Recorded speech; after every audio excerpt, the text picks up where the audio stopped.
Alright, before we get into this Art of War 3 battle, I just want to go ahead and take a moment to highlight our opponents. One of them is a rank 18 player with a 77% win rate and a medal. And our other opponent is going to be Barbaros86 from POTROSHITELI. They have a 79% win rate, so very strong opponents here.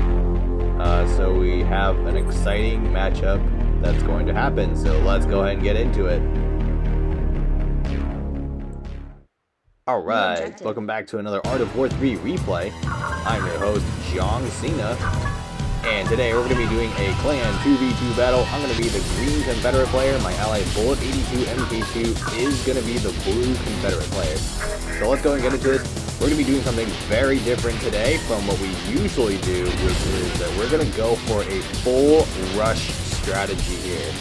So the reason we're going for a rush is that Barbaros86 is a player that both Bullet and I have faced many times before and lost, so we're just going to full send it with a rush and see what happens. Let's see how it pans out. I've got a mix of hammers and fire assaults, while Bullet's gone for a mix of assault, heavy assault, and hammer tanks. And we can see that the red player has attempted to prepare for our rush here, but they only have a few sniper towers in play here. We can see that these sniper towers are getting cleaned up nicely by the hammer tanks. It's going to minimize damage against our forces. There's a wasp there trying to dish out damage, but the wasp is going to get cleaned up. Now we're going to be able to move our ground troops onto the plateau for the red players. So we can see that red is HQ3 already. They've got a Jaguar tank out, but we can see that they do not have enough ground troops to stop us. Red's under some heavy pressure right now. Bullets moving tanks through the back right now to dish out damage, and while the infantry do damage from the front. I'm going to go ahead and flag that assault vehicle factory there. We need to take out that assault vehicle factory. Factory goes down, very nicely done. No more Jaguar tanks for the red player. So one thing I want to point out is that I am using a common defense boost instead of a common attack boost. Now the reason being is that if you use a gold common defense boost before the 10-minute mark, you get a 30% boost in your ground troops attack force. So we're trying to take advantage of that 30% for as much of the 10 minutes as possible before we switch to gold attack for the rest of the battle. We're going to take out that headquarters there, very nicely done. Momentum is on our side here, but the yellow player, Barbaros86, is rapidly pouring in grenadiers and armadillos and is desperately trying to defend their ally. Looks like the red player, Reddington, is only down to 4 structures at this point. We see a barracks, an assault vehicle factory, and a couple of sniper towers. So we can see that these ground troops are continuing to pour in from the yellow player. Yellow is getting steady reinforcements onto the plateau. Meanwhile, for both Bullet and I, we are slowly but surely starting to run out of steam here, trying to see if we can finish off these last few buildings here. Armadillos are drawing fire away from the sniper towers and assault vehicle factory. So I don't think we're going to be able to finish off the assault vehicle factory. We're only down to a handful of heavy assaults at this time. So at this point, our first phase of the rush is over. We achieved a really solid attack overall. But with that said, we need to keep our overall momentum going. If we let the yellow player get too comfortable, then we're going to be in trouble. Last little bits of ground troops are getting cleaned up by the yellow player. I'm going to tell Bullet we need to fall back. So we're going to go ahead and regroup on the resource container. I'm producing more fire assault and hammer tanks. We see yellows trying to counterattack now. We see grenadiers, coyotes, and an armadillo. And my fire assaults are cleaning up these grenadiers very nicely. Ground troops are now moving in from our side. We're going to see if we can push onto the plateau once again to check for a reserve HQ from the red player. Coyotes coming in, trying to dish out damage against the infantry.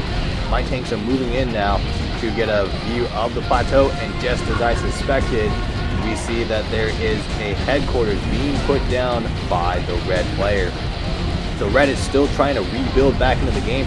We cannot let the red player get back in the game. So I'm going to throw on a gold attack boost here, and we're going to try to finish off these forces while at the same time dishing damage against the headquarters. So my hammer tanks were dishing out damage earlier against those coyotes. Bullet's tanks are now moving onto the plateau as well, so we've got a few troops on the plateau here. We're dishing out steady damage against the headquarters.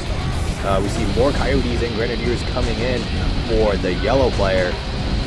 And it looks like we're going to be able to finish off this headquarters here. Just a few more shots to finish it up. And there we go. Headquarters is going to go down. At this point, more reinforcements are streaming in for the yellow player. The yellow does have a shorter line to supply their forces, so we're going to have to regroup once again. We don't have the full momentum yet to finish off the rest of the red player's base. So at this point, we just need to make some more troops, and you can see that I'm starting to mix in some typhoons there just in case yellow has any hawks. If there are hawks in play, the typhoons are going to help us defend against them more easily. So we can see that Bullet did a scout earlier onto the plateau, and yellow has a huge army on the plateau that is ready and waiting for us. So we're going to go ahead and full send now. Bullet has been able to tech up to HQ3 at this point, so our overall cumulative army is much larger. And here we go now.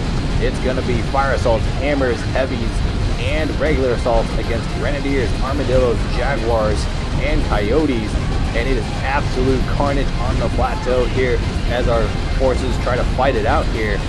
And we figured at this point, if we're able to finish off these forces here without taking too many casualties, then we'll be able to make a big move onto the yellow player's base. So there we go. We clean up the last bit of the yellow player's forces. And now we're going to be starting to get onto the last couple buildings here of the red player. And now we're going to launch an attack now onto the yellow player. We can see yellow is HQ4 as we suspected. Triple factory build. And we can see that Barbaros 86 was very well developed at this time. So this is why we went for the rush in this game. We didn't want them to get too comfortable. And in this case, our rush paid off. Alright, hope you all enjoyed this battle. We will see you in the next one. Good luck with your battles.